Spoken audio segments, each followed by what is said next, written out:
पाणी शिवार झालंय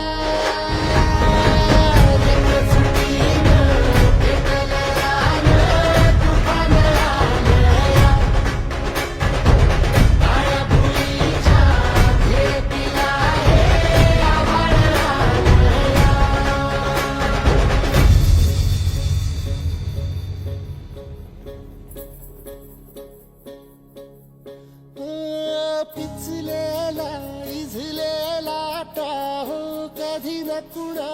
कळला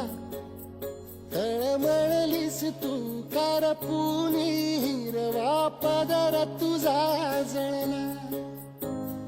छळ केला पिढी जात तुझा ग उखडून वनराई अपराध किती झाले पण आता शरण